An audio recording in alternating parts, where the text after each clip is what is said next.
It's hard to live life unnoticed in a town as small as Crested Butte.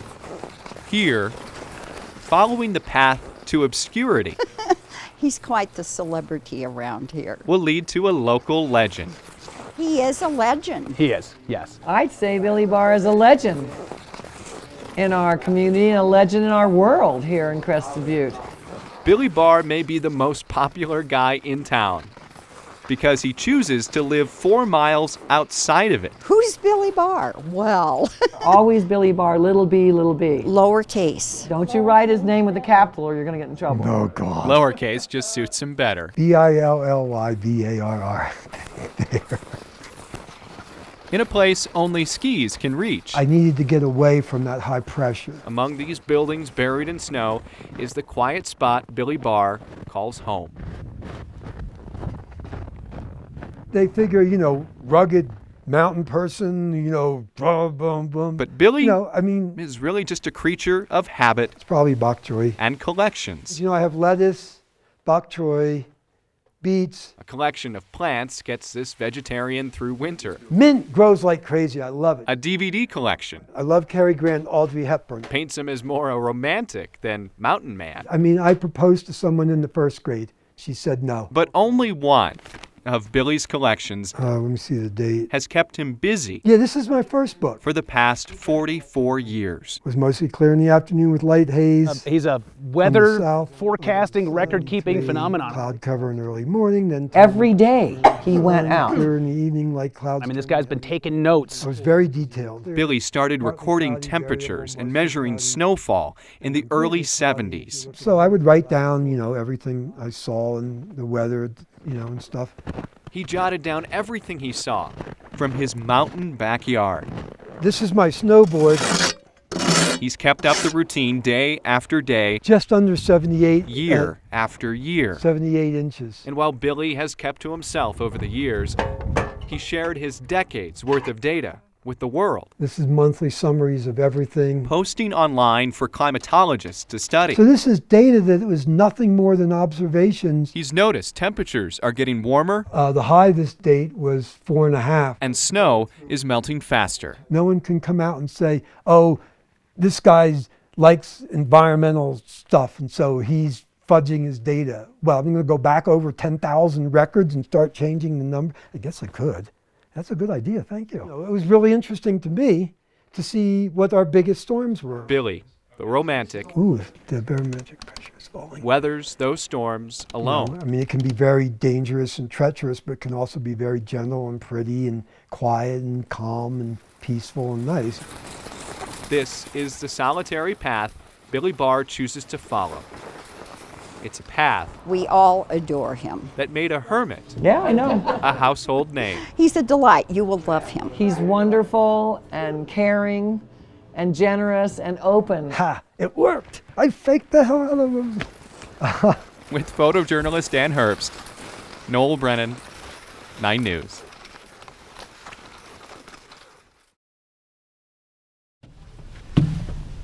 Quite a workout. This morning commute would be stress-free Yeah, to get my breath. were it not so strenuous. You're 9,748 feet. But for Billy Ellis, My name is Billy Gene Ellis, stress clears and I work for the Forest Service. when he reaches his office on top of Devil's Head. It's been 33 summers for this 85-year-old. Yeah, that's Mount Pisgah. 5 months a year, he greets tens of thousands of visitors to the historic fire tower. Yeah, and sign in before you leave if you don't mind. Between all those visits is the real reason Billy's here. This is a real clear day, yes. Every 15 minutes, he scans the skies. Is there any active fires right now? Not that I know of, no. Since 2004, Billy spotted 76 fires from a lookout. The furthest one I've ever picked up was back this way, and it's about 50 miles out. He's only missed a few. And I'm devastated for days after that. But Billy's usually in the best spot to see It everything. was a dark cloud came from the northwest this way. The Twister of 2015 made a lasting impression. Got religion that day. 143 steps below the tower is the cabin Billy shares with Margaret, his wife of 56 years. When I'm around, he can't hardly get a word in. Talking helps pass the time. And so does Margaret's obsession I have a Chewbacca from 1977. with Star Wars. Well, Darth Vader's my favorite. Billy's job down here is just to listen. I don't even know what she's talking about. He's never seen it. He's never seen it. He's never seen it. Both share a love for the outdoors. I would never go down if I didn't have to. Neither is ready to give up this post in the Pike National Forest. And I know the day will come, and it'll be really sad. But while we're here, gonna totally enjoy it. Billy will never tire of this commute, because this will never really feel like work. It's been a lot of fun. For Next, I'm Noel Brennan.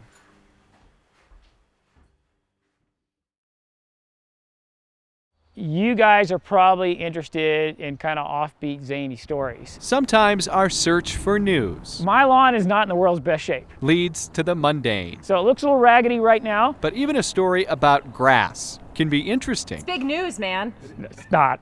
if you find a character And we're in my front lawn. like Alec Komarnitsky. I mean, I'm thinking you should be live streaming this. I mean, this should be at 9news.com. This is like, sorry.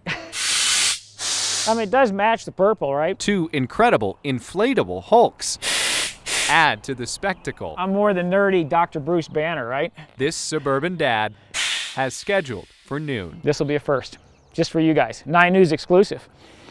So let's fire it up. Purple skirt, things I do for TV. Two TV reporters Uh-oh, low angle. are too distracting to ignore. You know, I need one of those earpieces, Ann or Noel, so you can pipe in questions to me. But this isn't the first Mo for an audience. Yeah, just a little webcam right there, yeah. His webcam has captured 10 years worth of Mo's. On the website, I just call myself Mr. Grass, for lack of better words. And this is the Watching Grass Grow website. Between the fresh cuts, people can watch the grass grow. 167 people watching grass grow, insane. The website and its soundtrack belong to a different decade. The total number of posts in 10 years is 13,000. But this site captivates people. Oh, look at that.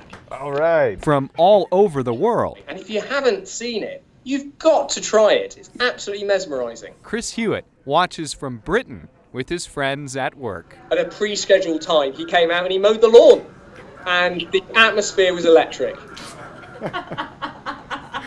There was once high drama where we witnessed someone pull up in a car, run up his driveway, collect the newspaper and steal it.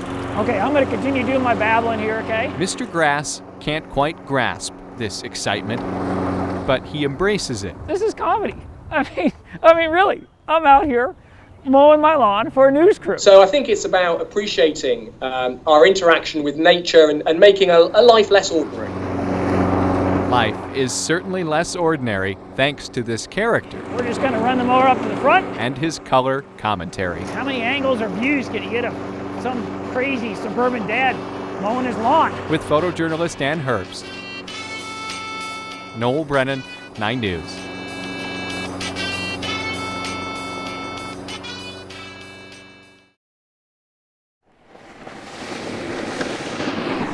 $14,000-foot peaks all around us.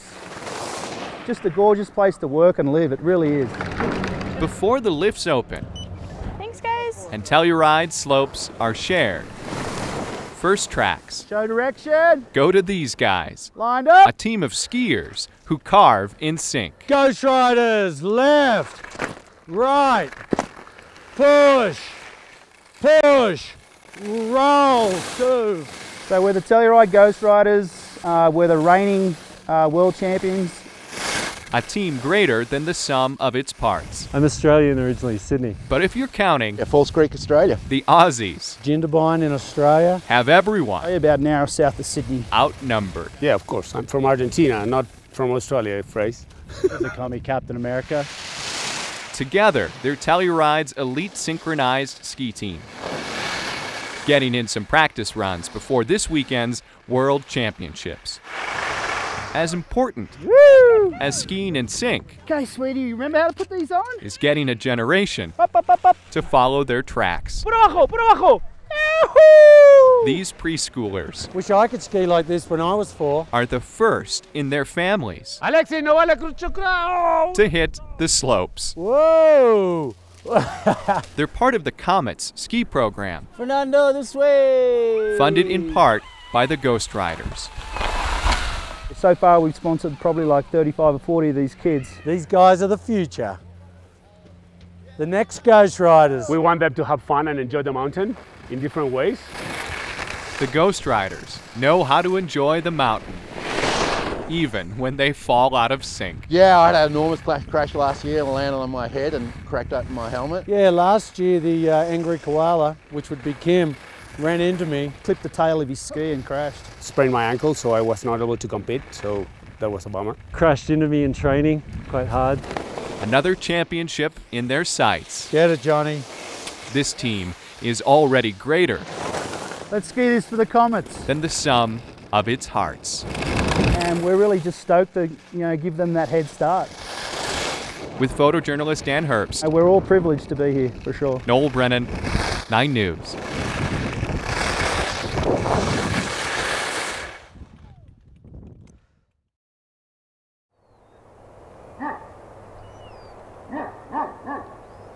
Today's better than we've seen in a while.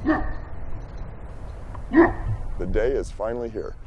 A pretty start to a summer day is pretty special when you've been waiting for this day. And so, 47 years. For about as long as you can remember. 1970, I was like 10 years old. After seeing like a 97% eclipse then, I started looking for a total that I could see, and this was the first one. Greg Halleck. Well, there you go. Focuses on details of the sun. You can see sunspots. While his friend Eric Olson scratches the surface. You should always wear as high as SPF as you possibly can, really. Years ago, Greg convinced Eric. I'm the guy, yeah. To turn his home in Glendale, Wyoming into a campground. If I can get anything for you, let me know. On August 21st, 2017. So that was back in 2014, and I thought, what are you saying? Now he's learning so much. So we counted 89 people. From so many willing to teach. We're going to see the sun's corona around the sun. There's a little eruption. What I'm seeing right now, this very second, left the sun 8 minutes ago. Among the masses camped out in Eric's front yard. Guinness Book of Glendo Records or something. Is a team of astronomers who traveled thousands of kilometers. I'm from Canada, so we're metric. To see the solar eclipse at the center of the path of totality. Yeah, thank you for arranging for the moon to go in front of the sun. It's my pleasure. Eric was the gracious host, but Mother Nature was just as accommodating. Should be about 1 minute before we start seeing stuff. It's almost like a crescent moon that you'd see in the middle of the night. The sun's looking pretty much like a banana. When the star came out, she shined. Oh, diamond ring! Oh! No glasses, you don't need glasses. For Greg, you can see the star next to the moon. It was worth the travel and worth the wait. And you can see all the streamers coming off, and that is just gorgeous. A pretty start to a day that only got better. Oh, that was amazing. Noel Brennan, 9 News. Hello. Hello. This is what my European vacation was supposed to be about. Taking in the Dutch countryside, doing what one does at Oktoberfest. This is like climbing a 14er. Maybe getting in a little exercise. Almost. By accident. Tell us what you see. I see all of Heidelberg. But I needed to make a stop in Heidelberg, Germany. And it really is a beautiful city. A place I'd heard so much about.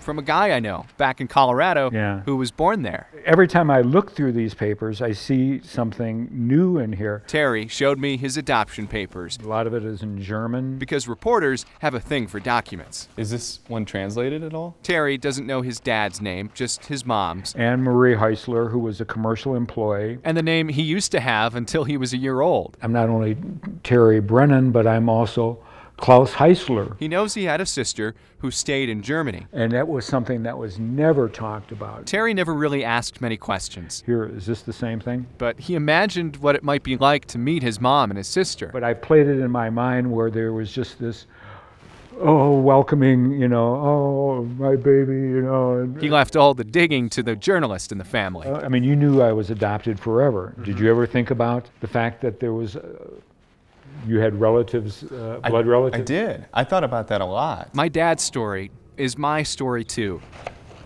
I always wondered about the Häuslers. And whether they're in Heidelberg or in some other part of Europe, or the fact that they could be in the States. Do they know Klaus became Terry? That he came to America with my Grandpa Dan and Grandma Lois? I had to find out. Had to find the Häuslers. And then I saw the birthday and I was like... It was actually my coworker, Kevin Vaughn. My gosh, this could actually be her. Who found the obituary. And I was looking at the picture and I was wondering, if this could be your grandmother. I stared at that old woman. She had Dad's eyes, his mouth. I saw the names of her 5 kids living in the States. Okay. Only a public records search and a phone call away. So my name is Noel Brennan. And so do you have a couple minutes by chance? It felt just as awkward as it sounds. This is way random, and I know this is... Those conversations made it clear. And it seems like it might be the same Anne-Marie. This Anne-Marie was Dad's mom, and there were 2 sisters. I mean, do you think Debbie or Angie would be willing to talk to me? Angie, the oldest, remembered the name Klaus. All right, you take care. Bye-bye. She'd waited 65 years for her brother to call. Hi, this is your little brother, Klaus, calling. I'm just at a loss for words right now. And I so look forward to talking to you and meeting you hopefully someday. Someday was set for next month, a reunion at his sister's home in Pittsburgh. I know Dad felt it. I did too. Gaps in our family story were closing. And this is the Neckar River. There was still digging left to do in Germany. I'd get to it after a liter or 2. We're going to Brussels and Germany. Oh, it's recording. Yay! Yep, I admit, I'm that guy. The one who can't stop working on vacation. It's pretty cool. The guy who films his girlfriend when she's sleep deprived. I'm tired. Me too. Or just annoyed. No? No. Christy chose to date that guy. Here she comes. A reporter. But as we traveled through Holland, Belgium, and Germany, there was one place I really wanted Christy and my camera to see. Tell us what you see.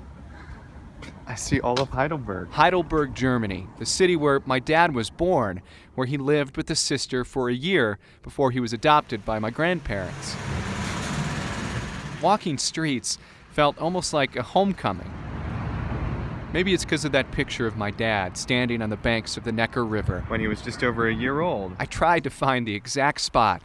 Never did. This is the street where my grandmother lived and where my dad lived too. My family story started here in Heidelberg. But of course, we're also a very romantic city. I had to play reporter.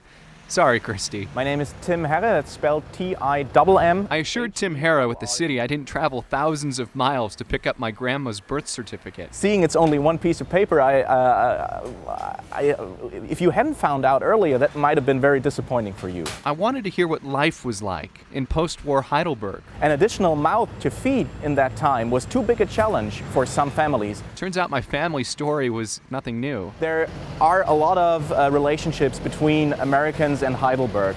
So people like you coming over and asking for records about their family, it's not that rare. I bet most don't come asking for interviews. But even on vacation, I'm that guy. I promise. Ask Christy. I eventually did put my camera down.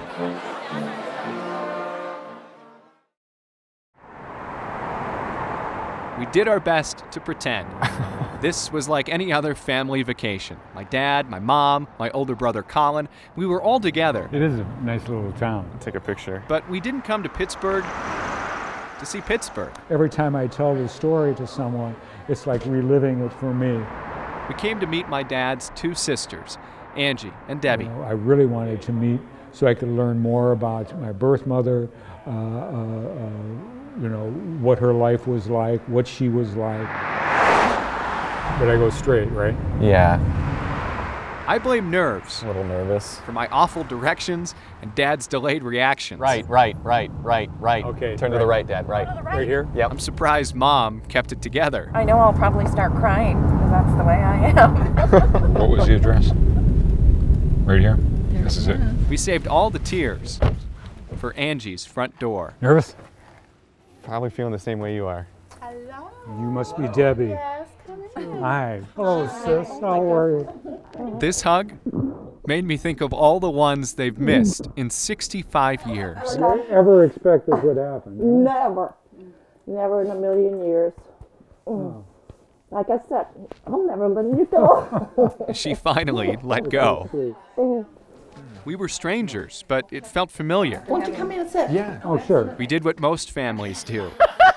Admire the new baby, then sit and talk But look at this. about old times, good and bad. I remember Mom saying that you're going to be leaving. Angie was about 5. Anne-Marie was 22, unmarried and unable to take care of a baby boy. And that's when I held you. And I wouldn't let you go. And she dragged you away from me. And it's funny that I remember that. It stayed with me all these years. Oh, yeah, it had to be pretty traumatic, yeah. Yeah, it was for me anyway. Anne-Marie never talked about my dad after he was adopted. So I left it alone. Angie didn't either. I did keep her secret. Keeping a secret like that, even after they came to the States and the family grew. Here's Thomas, David, and Debbie. Okay, this is Michael. Angie and Debbie aren't close with their brothers. No, I don't keep touch with any of them anymore. But not even a 65-year-old secret When my mom died, all bets should have been off. can get between those sisters. But I just, So what's that about? It's my turn. We do this all the time. I love her. I know Debbie and Angie never expected a phone call from me or my dad. I says, it's Klaus. Who else? I cried for over a half an hour. I says, 65 years to keep this secret, and now he's here. Like Dad, Angie never thought to look. I'm not nosy at all. Until you called, and then I talked to Terry, and this is my husband. And now she just wants to get her brother caught up on everything he's missed. And who was she? This lady? I think we all wanted to see this. A brother back together with one sister and introduced to another. So I said, Angie, that's my brother too. I have a feeling they're all going to get along. I'm so grateful that you are who you are and people that I appreciate and like. There are still big gaps in the story that need to be filled. As far as fathers go, you don't have any idea. None. I don't want. Neither do you. No, but I did the ancestry. Great to see you. For now, finding family Oh my gosh. is enough. And I don't think either of them plans to let go. But the minute I held him, I knew it was going to work out. Because I only got one dear brother.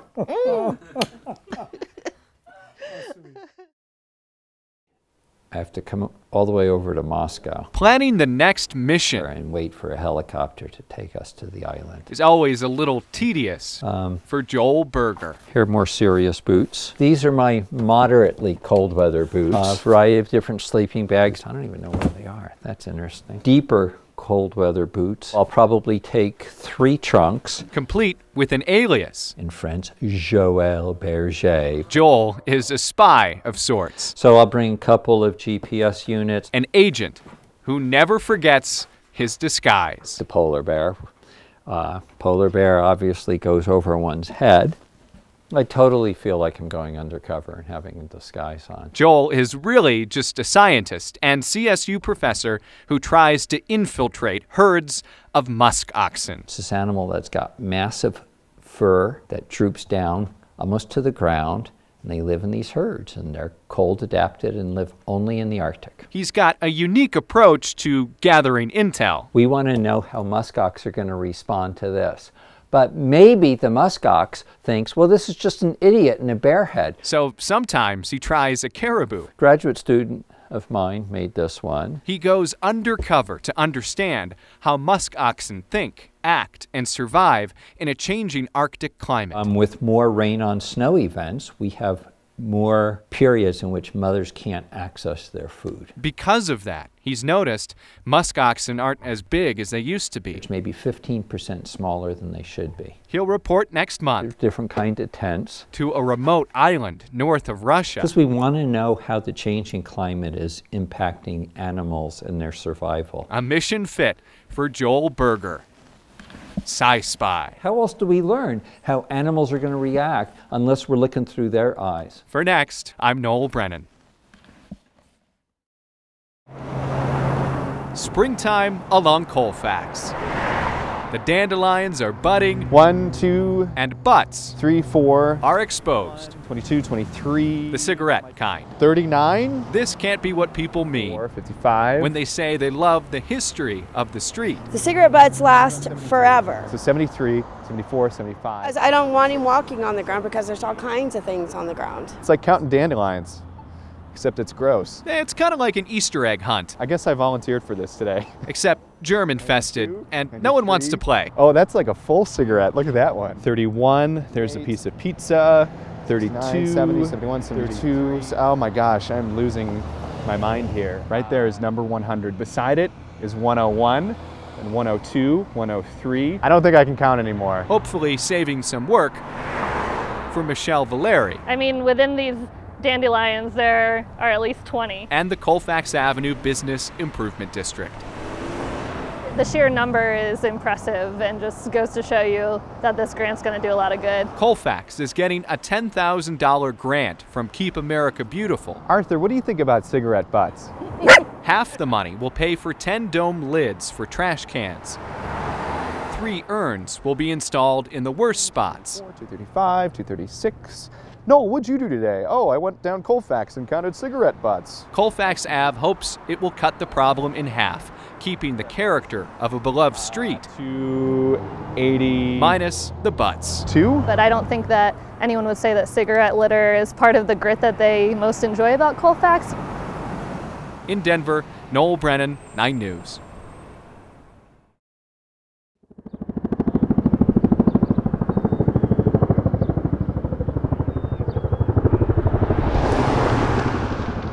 It's a pretty ugly scene.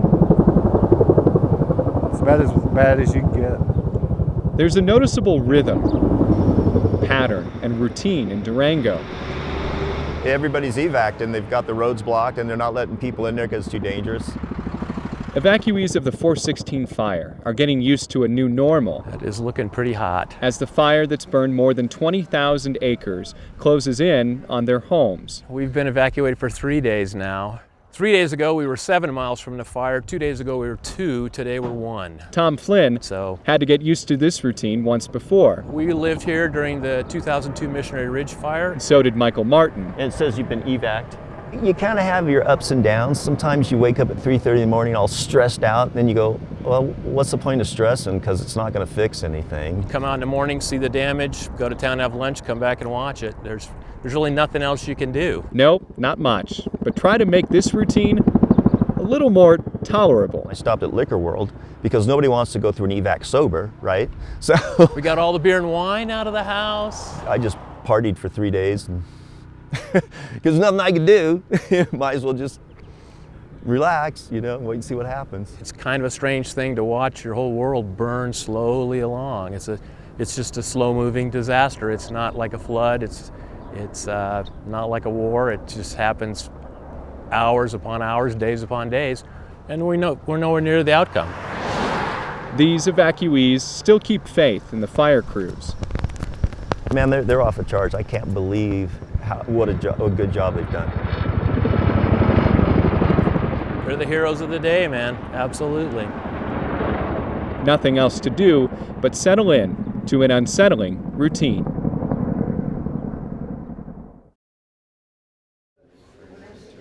I usually work with colored pencils. No matter if you work with your hands, I'm working with clay right now, or capture art with your eye, some of your best pictures come from when you least expect it. Find beauty in all you create. And I'm really into the gory horror thing. It's a lesson these students learned from an unexpected teacher. He was really fond of nature. He was really fond of the simple yet very impactful things. The class never met him, So that's my luxury, is that I get to be surrounded by his work. but Sandra Esparza knew him well. It always had a lot of movement, but She sounds like the accomplished artist it's like you can feel the champagne now. because she married him. He always worked hard. He was in the studio every day, every day. Henry Esparza was lucky to have a wife Did you see this photo? who encouraged his creativity. My husband and his friend juggling rocks. How's that for smart? She teases Henry still, but it's only his art that's home to hear it. It was a sudden occurrence. When Sandra lost Henry in May, Beautiful, handsome man.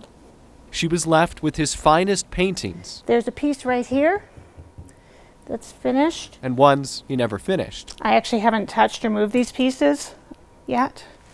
I just have left them where they were. She knew what she had to do They're beautiful pieces. with all of his work. And just get his art out there, you know, in multiple ways. The first way, Yeah, so scary. frankly terrified students at Lutheran High School in Parker. Yeah, for sure it was scary. It was pretty intimidating. Sandra gifted the paintings Henry started to Mark Hollenbeck's class Oh, okay. and asked his students to finish them. So we encourage them to take risks, and it really is a big risk to work on somebody else's artwork. I really had to step into the shoes of someone else. I don't know if I've ever seen anyone that focused. They finished the paintings in their own style and in their own way. It took me 2 months to do this tiny little thing.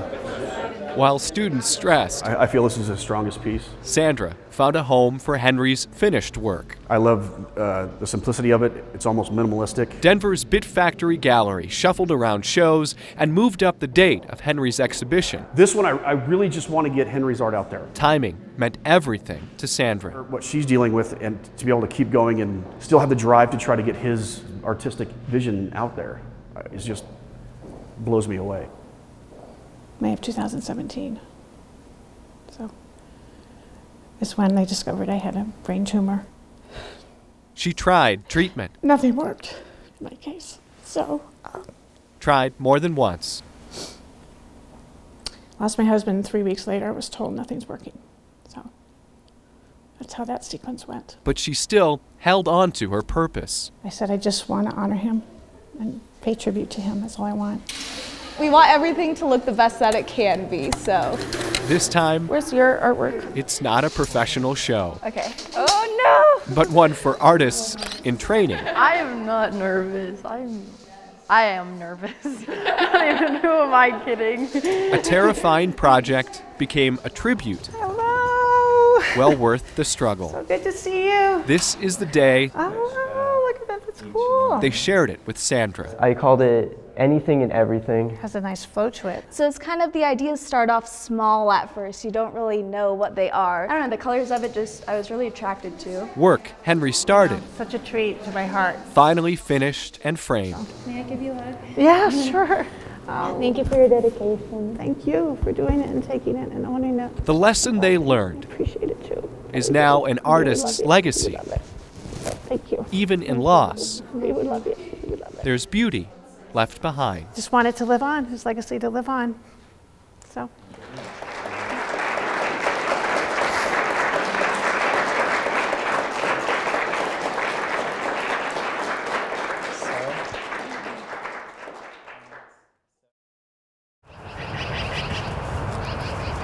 It's a beautiful Colorado day. I'm glad the sun's shining. If you waited for the sun to shorten shadows and spent the whole day here, Yeah, it's a beautiful day. you'd know him by the end without ever having to meet. You know, I feel like I knew Jake.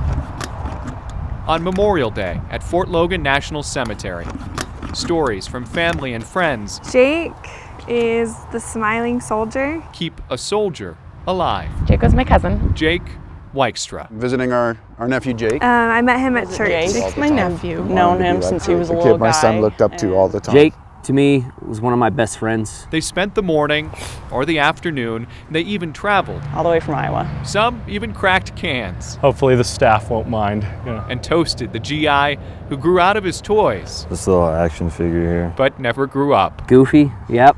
Absolutely. And goofy is a good word. Trying to make people laugh. Goofy is a great word. And a goofy smile. He was super goofy. We were just sitting in the chow hall, and out of nowhere, he just goes, "You guys want to see how much pineapple I can fit in my mouth?" The strangest person I've ever met. They remember laughter. No, he's hilarious. And light. The kind of dude that you just wanted to be around because he lit up every single room with his stories and his smile, and he just made you laugh. He was a light, and it's hard to lose a light. May 28th, 2014. I was in the actual crash that took his life. Pilots clipped something, and unfortunately Jake was the only one that was killed, but everybody else was pretty seriously injured. It's important that we don't forget, that we don't take for granted what they've given. This day is memorable. He painted a sunset for us. But the next is more meaningful to a father. His dad is coming tomorrow.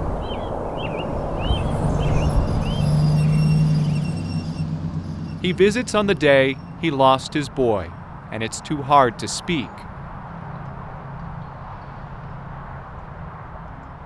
Words he'd like to share have been spoken. Always smiling, always hugging, always laughing. And by now, you probably know Jake. He was the type of soldier that you wanted. He was just an all-American kid. Jake was as good as it Always gets. made people laugh and Put a smile on your face. Still the light in everyone's life. Loved life.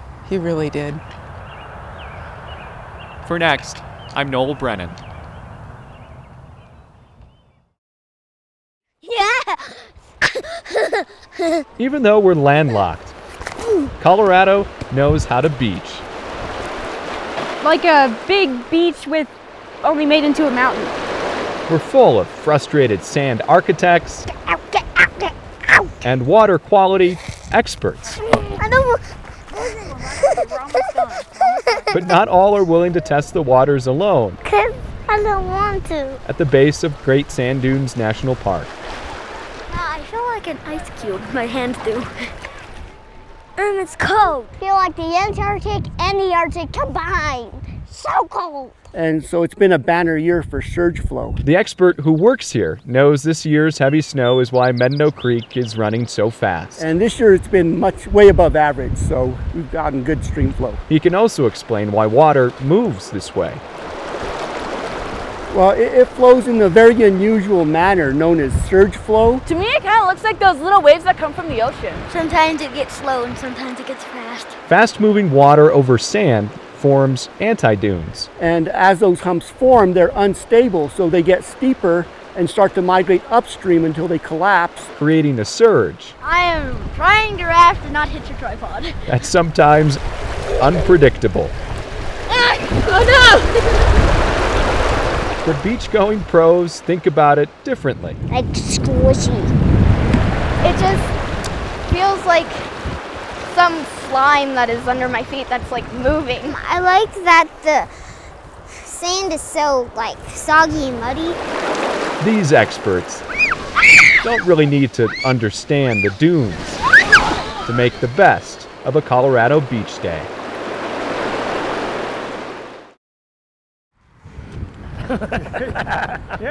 Friendship follows the tracks in Glenwood Canyon. Step by step, this group of... Dude, we talked about this over beers last week. That's not how we agreed to start the story. You don't want to do it? Oh, that's right. We wanted to start at the end. Yeah, where I'm clinging to that rock right there. And I'm standing on top of it. Shut up. I can say that because we're friends. Anyway, that's us with two guys we just met. Steve Kibler. Steven, S-T-E-V-E-N. And Mike Paddock. It's actually Michael. And this we'll get to later. Okay, now we can talk about how we got here. You're getting more exercise than we are. Getting an opening shot is hard work. I think I got it. One that captures four friends beginning an adventure. It's getting there. Two of them. Not sure where there is, but it's getting there. Know the route like it's their backyard. It's almost like going home anymore. Mike is usually the guy in the lead. Going very good. Nice day for it. Steve is the one soaking it in. The feel of the rock and the smell of the lichen, it couldn't be better. Couldn't be better. Mike's daughter and their friend Josh tag along. Steve and Mike go way back. How far back? Far enough that we have to use one of these. The pair started hanging out in the 60s. One thing led to another, and being crazy as we are, everything clicked. 19-year-olds who loved climbing. The tougher, the better. Things haven't changed. Right before the Vietnam War came calling, they had an idea. I was 1 week from the Air Force. He was 2 weeks from the Army. So we decided to do something crazy. Said we ought to leave something to remember us by, just for fun. So 13th of March, 1968, we put a flag up. Up, as in way up there, on the cliffs of Glenwood Canyon. Okay. And that's why we're hauling camera equipment through this jungle. And why are there so many loose rocks? Know what? Rocks hurt. Just listen and look at this angry picture. Whoa, whoa. This is nuts. Of course. Why do you think 19-year-olds do it? The same reason 71-year-olds keep doing it. It just became something that we did. Then the next year, well, we did it last year, we better do it again. Pretty soon it's 50 years. We have hundreds of people that have said, I make my kids look for it every year. Every time we go through the canyon, they have to look for it. This edge has got a lot of good handholds. As age creeps up and aches sink in, Yeah, I've got a knee and a hip and a shoulder replaced. they know this can't last forever. I will regret not being able to do it at some point in my life. That's where that Josh dude from the beginning comes in. Okay. The guy holding our camera down there. We were 2, we're now 3. And now he's just one of us. He's the third wheel. Not as old, but just as nuts. You know, if they're nuts, then I'm nuts. Let's put it that way. So, more than 100 people have been talked into taking this trip. The flag is a tool to friendship. Friendship is a tool to the flag. Everybody that's come up here, I claim as a friend. And we better be included, because that was the scariest shoot I've been on. Should I tell my wife how small this ledge was? You know, in truth, I am absolutely tickled pink that the 2 of you came along. You know, as long as I can get up there and back down, yeah, we'll keep doing it. That's where the story ends, for now. It's where it started, too. I definitely want to get a picture of everybody. 2 old friends will keep doing what they've always done. and are you coming or no? Friends like us are lucky. Lucky? Yeah, lucky. To help keep a flag flying for 51 years and counting.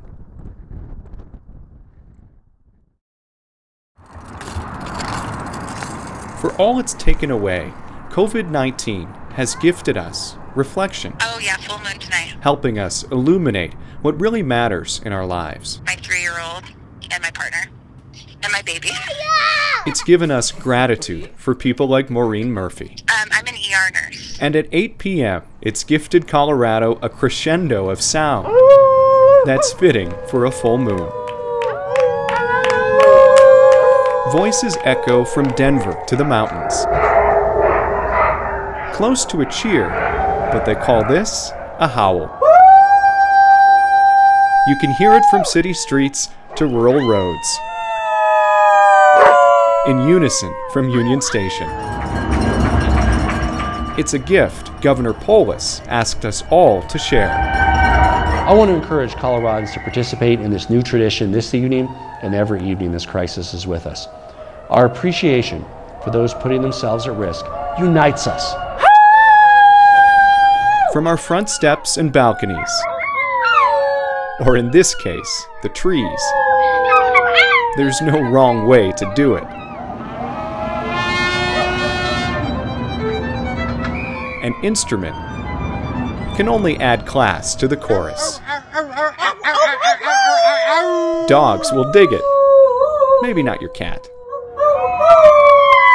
But know the nurse next door will appreciate this gift. I think that's really nice. I had read that they were doing it in Britain, actually, and I didn't realize that people were doing it here yet. So let it out, wherever you are, all across the state.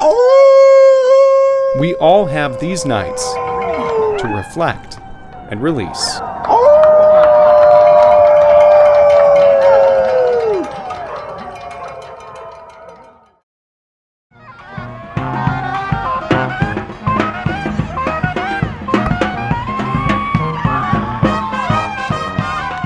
Peaceful sounds of Sunday afternoon couldn't drown out reminders of destruction from the night before. And a looming curfew led to confrontation in the streets. When police fired canisters of tear gas, protesters lobbed them back. The conflict was underway before the 8 p.m. curfew sounded on phones across the city. So the curfew for the city and county of Denver is in effect May 30th at 8 p.m. People that don't want to get arrested gonna go home, so that's what it is. Some went home, some did not. Free water! Tear gas! Please be safe tonight! George who? George Floyd! George who? George Floyd! Hey, we gotta move, man. We're just gonna keep backing up a little bit. Police pushed the large group south from the Capitol. Oh, we gotta get out of the way. We gotta get out of the way. And as people scattered, the fires popped up. You know, this is coming pretty close to some of the parked cars here. Dumpster fires along Pearl were not the only ones. A firefighter told us that they have dealt with 30 to 40 small fires tonight alone. A long night looked so different from a peaceful afternoon. No justice, no peace.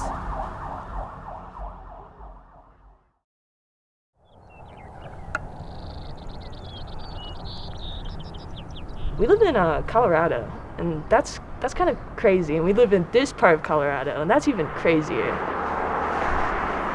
If they could have scripted the perfect senior year, I love it here. It would still take place in Creed. Oh yeah, this would be the place to go. My favorite thing to do is to walk down the street at night. It like definitely feels like some weird coming of age movie. The ideal setting for the single-digit class. 9. Yeah. Of 2020. It's the smallest you can get with small towns, that's for sure. I think it's 400 year-round residents. It's cool though. It's a little family for sure. If senior year were a movie, students might cast themselves. Oh yeah, for sure. People stopping, looking what we're doing. The microphone. Yeah, I feel like movie star. This guy would be their pick to pluck the soundtrack. He's like an old school hippie is how I would classify him. Well, I'm the principal at the Creed School District in Creed, Colorado. Principal John Goss wishes he could have composed a senior year without a pandemic. To me, a lot of it was just missing out, hanging out with their buddies the last 2 months. Most people think that it's going to be like your most laid back year out of high school. But that was proven wrong. Seniors finishing their last semester apart was a plot twist no one wanted. We weren't going to let something lame happen. We were going to do it right. So administrators have fun, y'all. Flipped the script for graduation. A finale set in nearby Monte Vista. So over on this side it says class of 2020 congratulations instead of congratulations. They're all going to be outside their vehicles, so you're going to drive by, honk your horn, flash your lights, celebrate them, scream at them. A dusty lot feels like a red carpet. Congratulations! Oh, thank you so much. Do you like my dress? Thank you.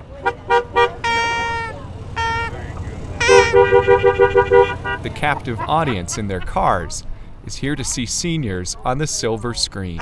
I think it's amazing and so weird. A very special thanks to everyone that made this graduation possible during this uncertain time. Yeah, I love these kids. And it's too bad that they have to graduate like this, but yet it's exciting because this is so unique. The speeches are pre-recorded, and they deliver on the drama of any good acceptance speech. Thanks for the tissues. It's me crying for most of it, I think, is how it works out. Students are most grateful for those who worked behind the scenes. But the fact that they went the extra mile to do it is really nice. We did our graduation like 3 towns over, so for them to travel and make it here to support all us seniors, that was pretty exciting. The following seniors are now to be recognized. This is not how the class would have scripted 2020. Nova Rain Thompson. But it made seniors into the stars they deserve to be.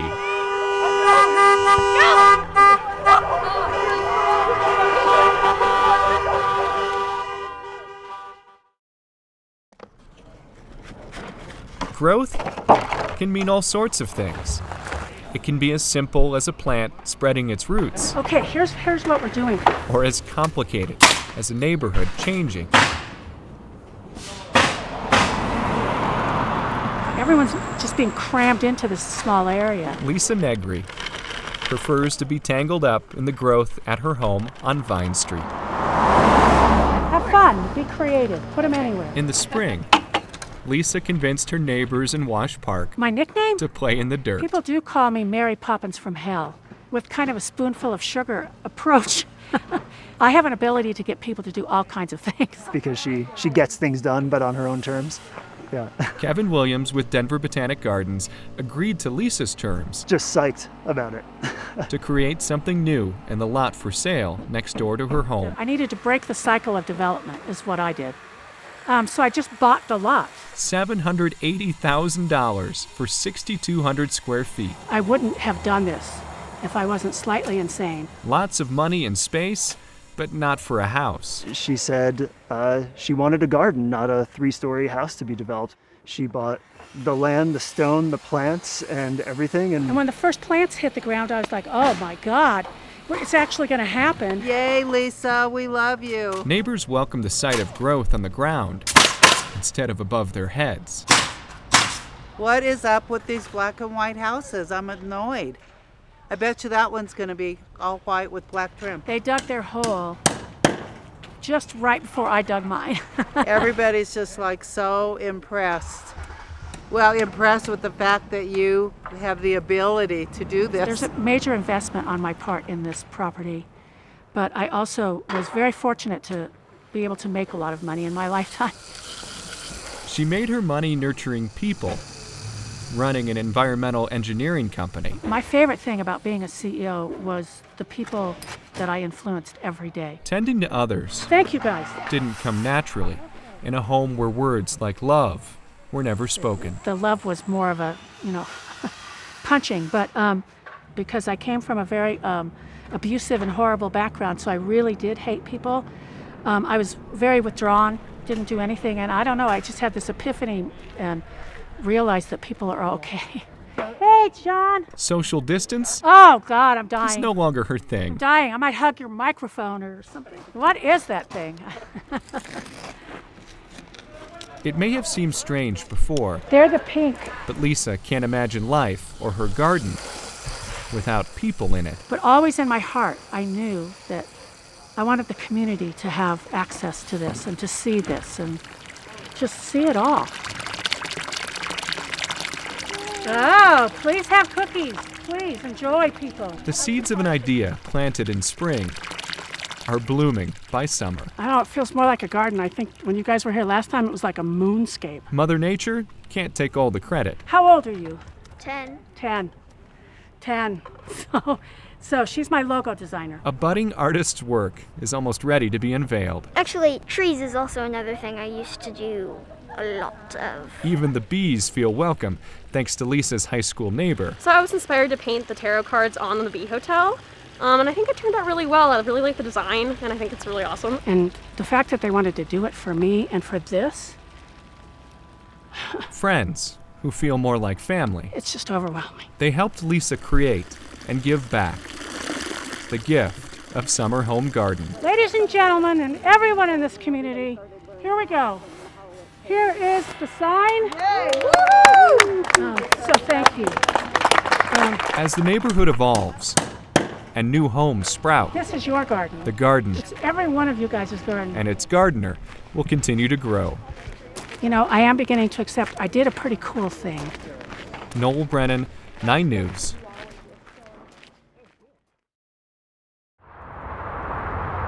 A sleeping city would likely be wide awake if doors to Raíces Brewing Company opened overnight.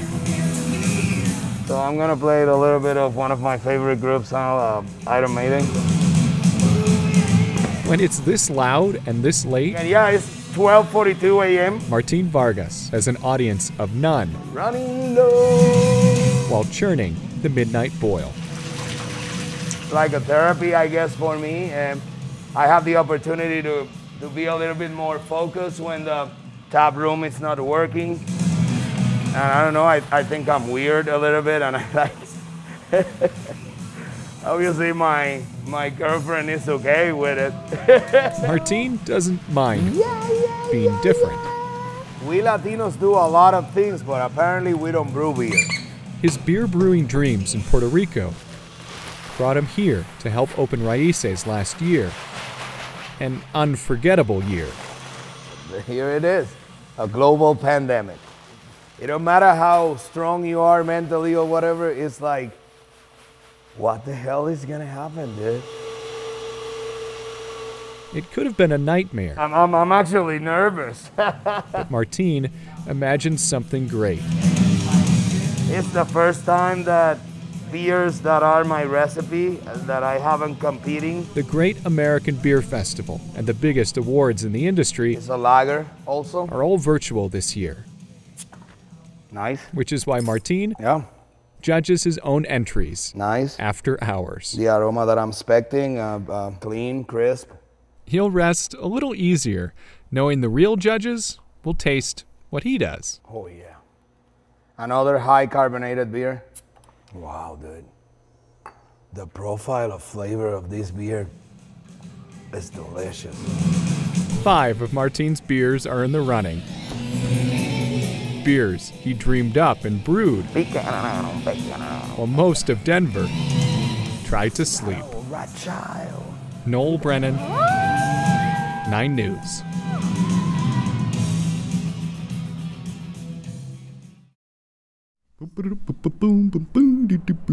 When all your friends have turned to fossils, a field trip to the museum is a walk down memory lane, thanks to what paleontologists like Joe Sertich dig up. Getting out and actually making the discoveries is the reason I became a paleontologist. That's that adrenaline rush, that feeling that you're the first person to ever see this evidence of past life. 75 million years after the dinosaur Parasaurolophus roamed the Earth, Sertich and his team from the Denver Museum of Nature and Science made a big find in New Mexico. And just this little bit of bone was exposed on the edge of the cliff wall. And as we were chiseling, we hit the tubes and we knew exactly what we had. This is by far the best preserved example of a Parasaurolophus skull. It's only the second skull of this species ever found, and the iconic tubed crest is still intact. So we think that this crest may have acted as some sort of resonating chamber, and it might have enhanced or changed the way those sounds were broadcast out of the animal. The skull is so well preserved, it reveals something new about a creature from the Cretaceous period. And what that tells us is it was actually really closely related to some of its cousins, which have much smaller crests. And so it really solved this big mystery in paleontology about how these tubes were formed. Most digs don't end with this kind of discovery, but it's about time. Prehistoric pals were reunited. And this one actually turned out to be something so cool that hadn't been found in almost 100 years. Noel Brennan, 9 News. I'm a dinosaur. Sorry, all the grunts and heavy breathing you're getting. It kind of comes standard with this package. One-liners are piling up in Littleton, and Jared Iwi This is the kind of rugged J. Crew thing I've been going for. can make even a blizzard more tolerable. I mean, you two look like you're in Empire Strikes Back on planet Hoth right now. Like we're about to cut open a strange exotic animal for warmth. As cold as it is clearing the driveway, Iwi feels the emotional burn. This is a pretty awesome backfire here. Payback. It's pretty solid. For yesterday's punchline on Twitter. Took a picture with me and my shovel and proclaimed that after the first day of the blizzard, I'd already shoveled my entire neighborhood. When I was talking trash yesterday to the meteorological gods, I could hear the ghost of my parents say, Jared, don't do that. But he tweeted, tempted fate, and his wife Sarah is familiar with the result. I think I fuel him by my frustration, so I try to just not react is the best defense. She's got some very strong eye roll muscles. Impressive. Like she could lift a car off a kid just with one eyelid. The talking never ends. The snow he joked wasn't coming now shows no sign of stopping. Like it's like 6 inches of frozen birthday cake. One-liners can sometimes backfire. But I have cheap labor and children. But Iwi is the last comic standing in the snow. You know, if anything, I feel like maybe I brought the state some valuable moisture. You know, I have a Venmo if anybody wants to send me money for that.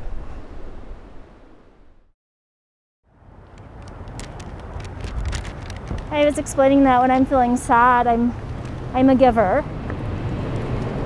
One by one, Absolutely shocked and numb. people in Boulder are compelled to give back something. I brought flowers and candles, 10 candles for each victim. Hopefully his family knows that people are thinking about them. Something for someone who gave everything.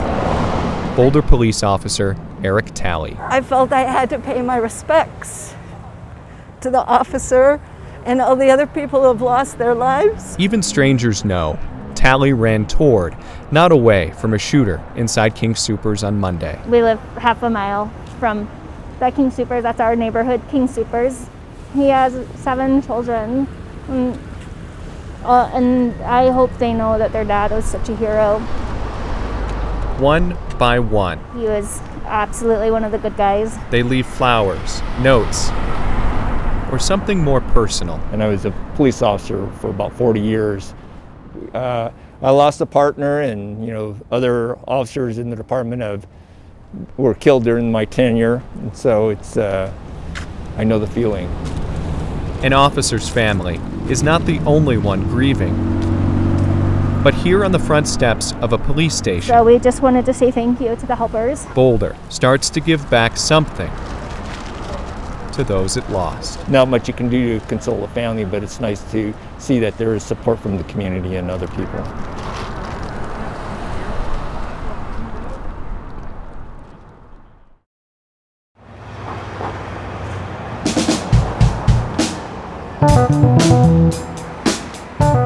Nothing prepares you for this, and it's just a complete shutdown of your life. I don't think anybody kind of foresaw what this would look like. We all did drink a few beers and go home and cry. A pint or two can dull the pain, but a pandemic leaves brewery owners overwhelmed. Yeah, it's constant.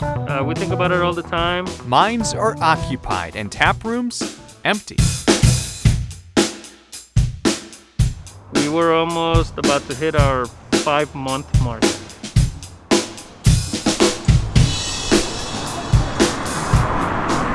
Doors close right after they open for Raíces Brewing Company in Denver. And less than 1% of breweries were owned by Latinos and African Americans, and we wanted to diversify the industry by making that the central point. Jose Bateta expects competition, but not COVID-19. Our taproom business of drinking beers in the beer garden is gone.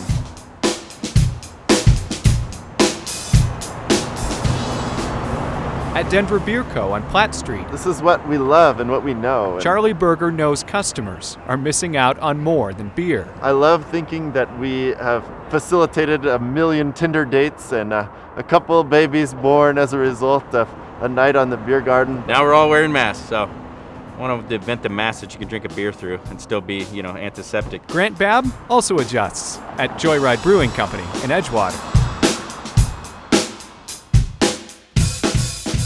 There's gonna be a certain level of fear based. We don't mess it up. Excuse me. We're in the brewing industry. We're not selling Bibles here, so we're allowed to cuss.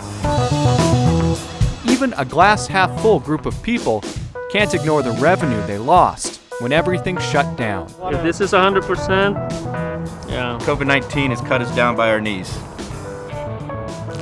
This is our taproom revenue post-COVID. It's hovering around 20%. And there's about 20% left in this glass. Colorado has 433 craft breweries in 2020 that poured $3.3 billion into the economy the year before. 63% of those businesses fear they won't last more than 3 months at the current restrictions. Breweries are forced to be resourceful. They walk up and like, man, this looks like crap. This is awesome. And it quickly kind of jokingly morphed into what we call the lemonade stand. Who doesn't want to drink a beer with a Donald Trump, Joe Exotic mashup on the label? Right away on that day, we started doing curbside and to-go orders. But Raice's parking lot isn't the same as a tap room and patio filled with music and dancing. As a Latino and my partners being Latino as well, we're very affectionate people. So that making that physical contact, it's something that we miss. Jose adapts, and so does his business partner. Oh yes, everything have changed. Tamil Maldonado, who's also his partner in life. We have been 10 years married. Raices came through work that we've been doing in the community. There was a lot of diversity in our tap room all the time, and we really miss that.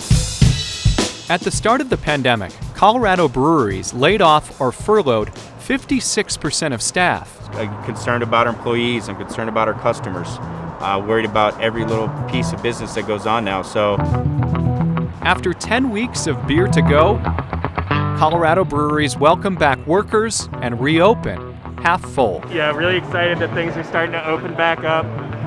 We did the famous Kristen wig on the back, was so freaking excited. I felt so disgusting, and then I went and got my hair done and I felt good, so I was like, I just want to sit outside and have a nice cold beer. A lot of places are opening outdoor seating and being able to stay afloat, thankfully. Outdoor seating and optimism fill up as fast as beer in a glass.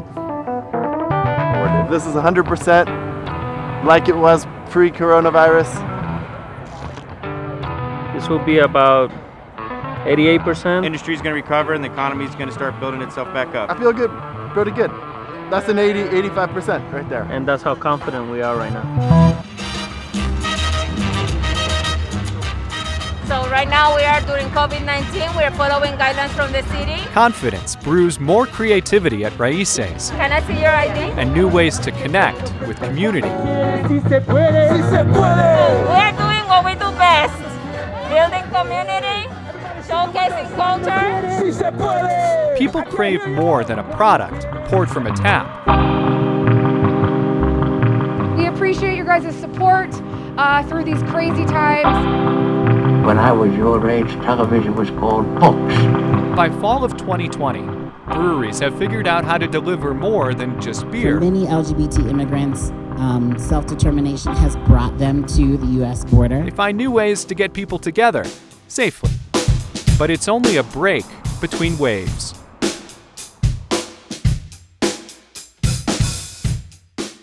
You know, with level red is the new color of the day. In November, case counts are up, snow-covered patios seem less appealing, and Grant is social distancing on Zoom thanks to a COVID scare. As of 5 o'clock today, our taproom indoor seating is closed for the foreseeable future. You know, you could tell in people's moods that it's changed. Breweries that sell to liquor and grocery stores have it a little easier. And 6-packs of our beer were flying off the shelves. And I don't think people stopped drinking during quarantine. Breweries find ways to save themselves, or they don't survive. Every time that one closes, it's a heartbreak because that's somebody's dream. By November, 18 Colorado breweries are closed for good. Everybody's hurting at their homes. They don't have maybe the same financials. They don't have jobs. So we cannot expect them to be thinking about us. We want to be inspirations for others to continue fighting. The punches keep coming, but it's the unexpected one that hurts Charlie the most. Talking about Jason Beeler, he's our Denver Beer Co. head brewer for the last 6 years or so.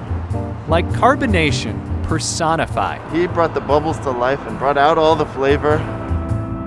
Jason was climbing in the maroon bells and took a fall. It was easy to love him. I know that family will miss him for forever. Hey, Jose. Hey, how are you? I'm good. How are you? A lot better.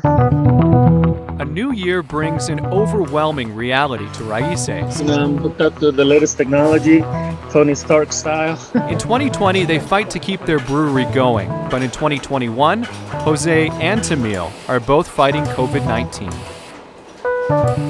Being able to kind of keep on top of those things while you're trying to not die, it was a challenge. But they rise up to the challenge in the most challenging of years. Welcome to 2020. There's some forest fires. We're taking Kobe Bryant, global pandemic. Let's sprinkle some, racial inequality in there. Can't believe it's been a year, but yes, I can. You know, it's just life's a crazy thing, man. It's a hell of a joyride. An overwhelming journey. By the numbers, 2020 could have been worse. 26 Colorado breweries closed compared to 19 the year before. So the beer was necessary to help ease the pain, I guess. Proof that beer pairs well with just about anything. This was the beginning of it. Even a pandemic. Excuse me. We're gonna start it right now, but come back and then we'll show you the empty glass. Salud. Salud.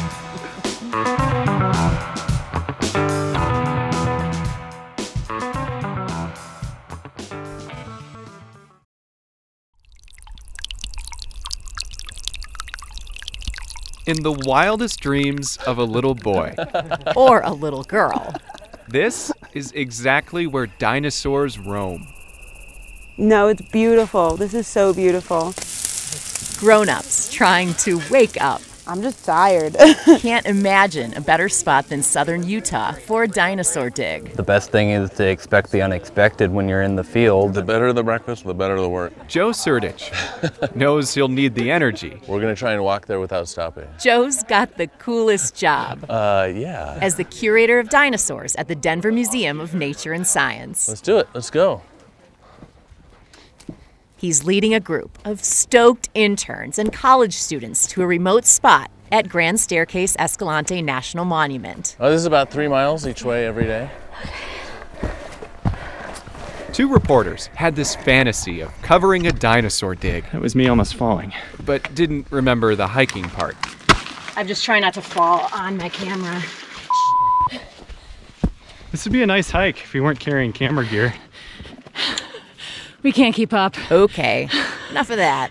Sucks. Just gonna use this really long shot to show the passage of time. And suddenly the dig site materializes. And it's steep. Easy. And it's cramped. Careful. And it's tough to balance a tripod. Yeah, a lot of our sites are on big high ridges. So we're always clinging with our toes to the sides of hills. Reality sinks in fast. Yep, there it is. As prehistoric bones start to be uncovered. Oh. Paleontology? Look at that. Is really hard work. Aim. I'm trying to. Aim. It's hard because I close my eyes when I get halfway down. Paleontology is also entertaining. We sing all the time. Nikila's gonna find the bones. The bones they're digging up could belong to the Cosmoceratops, a relative of the Triceratops that lived 76 million years ago. So we're going to have one of the best pictures of a really rare or previously rare horned dinosaur ever. Grown-up kids only dreamed of this. When I was younger, I couldn't say my own name or mom or dad, but I could say Triceratops and I could say paleontologist. I was always the kid to be playing in dirt too. I'd go to the public library and get the documentary by Walter Cronkite on dinosaurs and watch that over and over. All that ancient history they learned about, so here's the bone right here, is now at their fingertips. This is just an unidentified long bone shaft right now. It's this really bizarre horned dinosaur. It's probably the most bizarre because it has 8 curled horns, like melted horns over the top of the head, 2 little spikes that come off to the side, and then a whole array of spikes down the side of the frill. And then it has rainbow horns over the eyes. It's really cool to be able to see and uncover and be like, holy crap! And literally, there's even a whole bunch of fractures and it's not falling apart at all. This is really nice and really shiny. All this feels intangible. You see pictures of people digging dinosaurs, you read about dinosaurs, but you don't realize that we're walking on dinosaurs. Yeah, that's a little chipper. Joe says there could be up to a dozen of the dinosaurs buried in the dirt. Oh, that was a good one. You got me in the face. This bone has been stuck in this rock for longer than humans have been around on the planet. And to be the first ever creature, not even just human, to see the bone and dig it out a little bit is a feeling that is unlike any other. It feels pretty awesome. I picked up a rock and I found a fossilized leaf. Lucky. It's pretty cool. I did something. It's like Christmas morning, except with fossils. Yeah, it's not a dinosaur bone, but it's a leaf. Millions of years old. I still get the same chills that I got the first time I found bones. The kind of stuff dinosaurs and dreams are made of.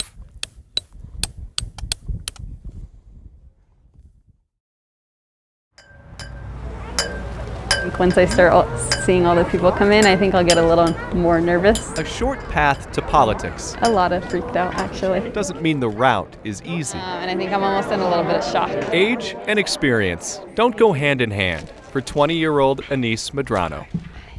Thank you. Finding her place as a Lafayette City Council member starts with a journey. It's very new to me. To lots of places. You know, I know how to like balance it, or I know what's expected, and like once I fall into that routine, it doesn't feel like super overwhelming. It's pretty chill in the morning, so I like it. Anise is like any other student at CU Boulder. And so usually it's like a pretty good study area. Minus the TV camera distracting her from class. Like I feel really cool right now. Everybody's probably wondering, like, who is this chick? Who she is. Tell me the layout of this. Depends on where she is. All right, tell me about your school then. Middle schoolers in Lafayette know Anise the tutor. That's shady. A role model who's been in their shoes. When I walk in here, sometimes it's hard because it brings up all that, like, those insecurities and all those struggles that I faced when I was in middle school, and I can relate to these kids. Anise is all business at the coffee shop. Did you check how many cards you have to write? Catching up on work to mentor kids in their faith. I think Jesus does that for me, and I want to do that for other people.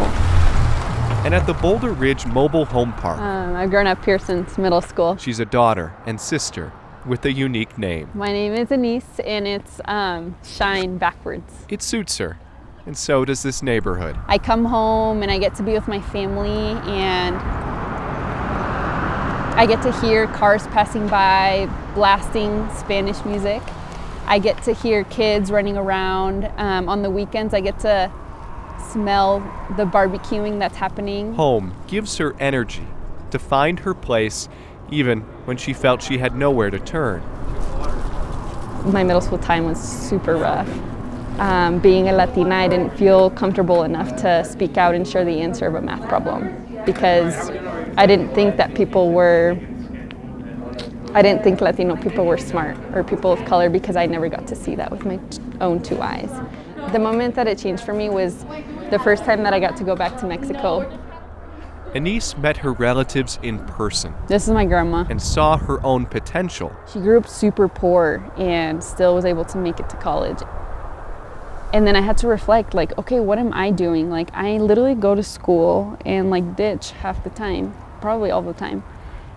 I would hate to grow up and forget, where I come from or the struggles that my family has made to get here. Family motivated her to do better. And he's now studying medicine. And do more. And I think it clicked, like, oh, I can be successful and I am worthy enough of being smart. The imperfect path Anise follows. If you could please raise your right hand. Leads to politics, where she's now the youngest city council member in Lafayette history. I, Anise Medrano. Ultimately, people on city council can make decisions for communities like this, but how much better is it to have somebody that's in the community that can directly speak and have a personal experience with this part and get to represent that well. She walks in and she's just immediately somebody that you're interested in getting to know. Friends are impressed. No other college students are doing this. But not one is surprised. Yeah, she's a baller.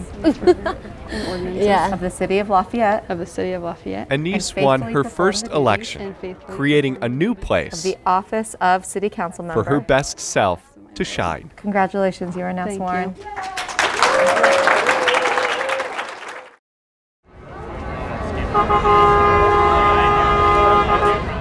The crowd's electric. Everybody's just excited. A crowd can make anyone feel anonymous. We're obscuring identities, do not worry. But in a sea of Avalanche fans at a downtown victory parade, anyone skipping work today and their boss does not know? Some need you to protect their identity. Where should you be today?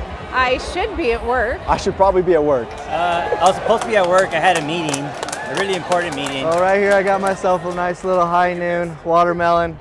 It's really cooling me down, keeping me cool out here. Sweating, so I'm working pretty hard. Playing hooky to celebrate hockey? Do you feel guilty? Absolutely not. Not every boss will like the sound of that. I should be at work, technically. I just told him I wasn't going to be in the office today. I'm going to work from home. Yeah. So I just said it was my mental health day, that I needed to take some time for myself. I'm sorry for the early morning emails. Like our daughter's daycare had an outbreak of hand, foot, and mouth, and we didn't dodge it. Seems like the whole city took a sick day. We are celebrating the Stanley Cup! Other fans don't care if everyone knows where they're supposed to be. Work.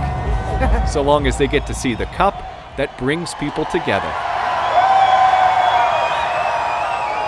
I went and I saw it and I hugged it, and it's actually how I met my husband. That was my profile pic, and he was like, "Oh yeah, I got to swipe right on that. She's got a picture with the cup." This was my husband, Adam.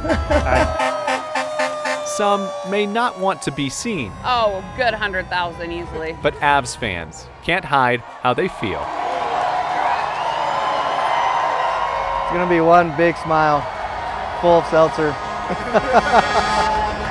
smile from ear to ear.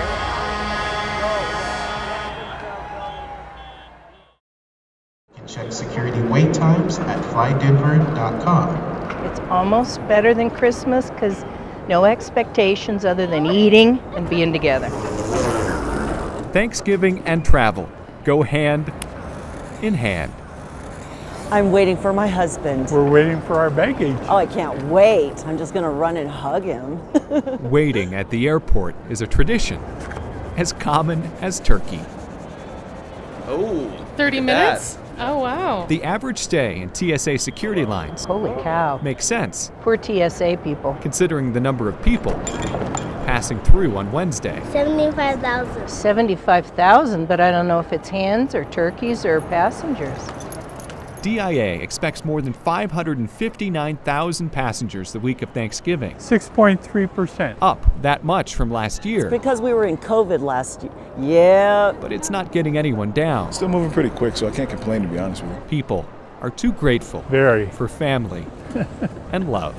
Through thick and thin. My grandma and grandpa, because they're very kind. They cheer me up when I'm sad. We both lost our spouse after 40-some years of marriage each, and we've been married for 7 years. No other statistic matters. Did a child do this? I think it's one of the most beautiful hand turkeys I've ever seen.